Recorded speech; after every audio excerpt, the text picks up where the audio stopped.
Well, hello everyone, I'm back again. I said I was going to do a second video soon, and it was meant to be on the coaching staff update because obviously transfers are more fun to talk about. But it turns out that won't be the next video because Tottenham have decided today is the day they want to get stuff done. And Spurs never cease to amaze me. You report on something, then a couple of hours later something else happens, or they announce stuff really late on a Sunday night. But yes, they've decided to take up all my breaks at work today, so lunch is out of the question. I'm just going to be talking about Spurs. So the video that I spoke about earlier was all about James Maddison having his medical after the 40 million plus add-ons deal was agreed. Briefly spoke about the fact that Leicester were keen on signing Harry Winks, but I thought, and stupidly, that Harry Winks would want a Premier League move first over a Championship move. Turns out, yes, completely wrong. Spurs have accepted a £10 million offer from Leicester for Harry Winks, so we'll talk a little bit about that. And then also a defender that we've been linked with over the last sort of week and a half has emerged, and this is Fabrizio Romano has come out and said that we are stepping up that pursuit of that particular player. So we're going to talk about them. So let's talk about the player in question first instead of Harry Winks. So we obviously added Micky van der Ven to our shortlist. That is Micky van der Ven from Wolfsburg.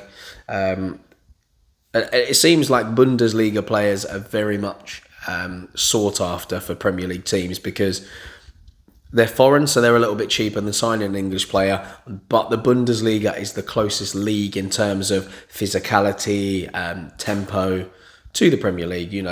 We've signed many players in the past, and you know what it's like. You sign them from a foreign league, it takes longer to settle in. It's believed, obviously, with players coming from the Bundesliga, that it takes less time to settle in, and that's why you often see a lot of youngsters from England try and move over to Germany. If not, they then move to Italy.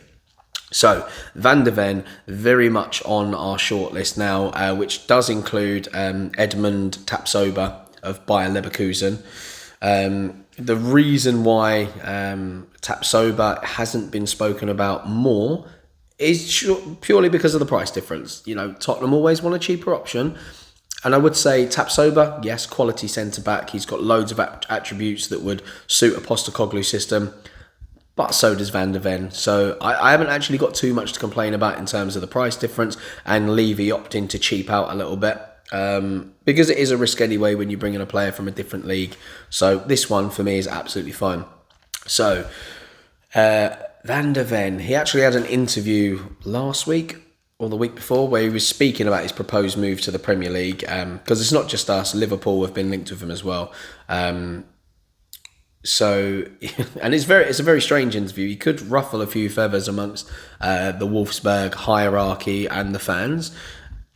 Although he did kind of compliment them in a way. He said he admitted that a switch to the Premier League would be nice. So he had a breakout 22-23 season where he started 33 Bundesliga games for Wolfsburg, and that sparked interest from loads of clubs across Europe. And he's currently in the Netherlands under-21 squad.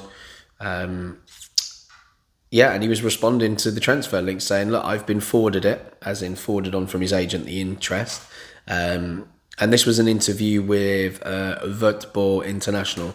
He said, I've seen it. It goes through my agent now. If serious things come up, he will call me. So in terms of who he is, he's a left-sided centre-back, rising star, something of a rarity, and is reportedly set to fetch a fee in the region of 26 million. 26 million if that's that Wolfsburg get their wish and anyone wants to pay that. As well as being a left-sided centre-back, he can operate at left-back as well, which is really handy with the fluidity, considering that Postecoglou likes to play over back four, which actually means if we did want to not bring in Longley and keep Ben Davies, you have the option of Ben Davies to play left-back, but if he needs a rest, bang, in you go, another centre-back. Or we can still bring Longley in on the cheap, and then you've just got lots of options to rotate throughout the season. So, when he spoke about his desire to play for England in the past, Liverpool and Spurs both weighing up offers, he said, I'm very good at Wolfsburg, meaning he's happy there. So I don't mind staying at Wolfsburg for another year. And that was what he said back in May. I read everything. I have good contact with my agent, so I know what's going on. I'll see where it will lead. Hopefully, moving to a bigger club would be nice. The Premier League, maybe, yes, who knows. So he was actually included in Louis van Gaal's 39-man preliminary World Cup squad for 2022. He didn't make the final cut, and he's still yet to make a cap at senior level. But he's pushing there. And we know anyway, the Dutch squad have had a bit of a revival recently, are playing pretty well. So it's a hard squad to get into. But just a little bit about Tapsoba.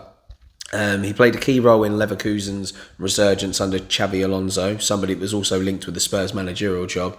He's a 24-year-old, so he's a couple of years older than Van de Ven. Plays for Burkina Faso internationally. He's made 47 appearances in all competitions last term.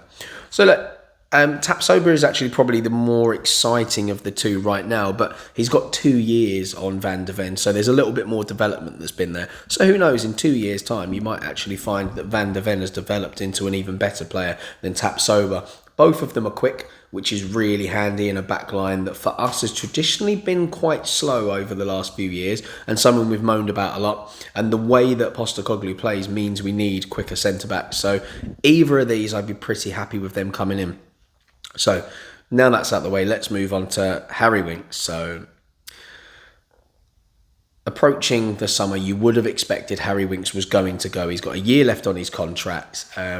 He's found it really hard to break into the Spurs squad. He obviously had the injury that kept him out for a lot of last season, which meant he didn't play as many minutes whilst on loan as he would have liked. However, he played well there. Had there been 2 years left on his contract, I think this move wouldn't be happening straight away. I think there would have been a chance that Postecoglou would have had a look at him for a couple of weeks of pre-season, then made a decision. But the fact that he's only got a year left on his contract, it makes things a bit more difficult. You don't want to run the risk of clubs signing players and snapping them up, leaving them not needing someone like Harry Winks. And the longer the window went on, the chances are the money that we could get for him would kind of dwindle. So, you know, if he does go, he'll be departing after spending 21 years at Tottenham. And then obviously James Maddison set to come our way, but completely separate deal. That is not any kind of swap, no player included. Harry Winks hasn't actually made a competitive appearance for us since the 21-22 season. Earlier in the week, it was reported that the new Spurs boss, Postecoglou, was keen to offload to up to 10 players in the summer. And I did mention it in the first video we spoke about Postecoglou. He has a habit of going into clubs, getting rid of loads of people, bringing in new people, putting his stamp on it. So one of the names that was suggested to depart was Winks, who spent last season on loan at recently relegated Serie A side Sampdoria. So although his Spurs career appears to be coming to an end, the 27-year-old now looks set to join Leicester, close to completing a 10 million move ahead of the new season. So Leicester down in the Championship now, they'll be hoping that they can come straight back up. And having made 223 competitive appearances for Spurs and Sampdoria, he's going to bring a depth of experience to a side that will seek their instant return. And as I said in the previous video, going to Leicester could be a good move for him. I just didn't expect it. I thought he would be looking for a Premier League move. And if they come straight back up, then look, that's great. It's one of them. I'm kind of disappointed in a way because I really wanted Winks to have a resurgence at Spurs. The contract length meant there wasn't a chance of that, as I said earlier in the video. And, you know, for the things that he offered, Pochettino spoke very highly of him back in the day, saying that, you know, it's up to him now. He didn't make too many comments of just as to how far his potential could take him because he didn't want it to get in his head and disrupt anything. But, you know, Winks has had a couple of injuries that set him back, like little ones where it meant he spent some time out of the squad. Other players then came in, played well, which meant he was more rotation, which is essentially why he went out on loan last season. He wasn't prepared to be a rotation player, and good on him. It's just a shame that he had the injury that disrupted most of his season. And we'll all remember the Harry Winks that played a part in that Champions League run. We'll remember the Harry Winks that dominated against Real Madrid. And this is the sad thing, really. And it's not just Harry Winks. You know, similar things with Dele Alli. You know, these two players at times looked absolutely class. Harry Winks against Real Madrid is... I know I speak about it a lot when I talk about Harry Winks. But the performances against Real Madrid were just second to none. For him to go out there being an academy boy at Spurs and producing those performances, it makes you wonder how it's gone downhill so quickly. Is it the fact that managers have come in and he just doesn't suit their system? Would he have suited a Postecoglou's system? We're not going to find that out now. But look, I wish him all the best for the future. Being a lad coming through the Spurs Academy, we always wish they go on and do well. I'm happy for the part that he's played in the progress that we made under Postecoglou, under Pochettino, that really took us to some new heights. Unfortunately, we couldn't maintain them after managerial changes. And I'm sure a lot of people will be sorry to see him go, not based on his playing ability now, but based on sort of like the nostalgic feel of a club-grown player. But look, James Maddison should be coming in at any point today, tonight, tomorrow morning, you know, when it all gets finalised and, you know, crossed the T's and dotted the I's and whatnot. So, yeah, that's the quick update there based on the possibility of bringing in a new centre-back, a very exciting young centre-back, might I add, that could really help us going forward.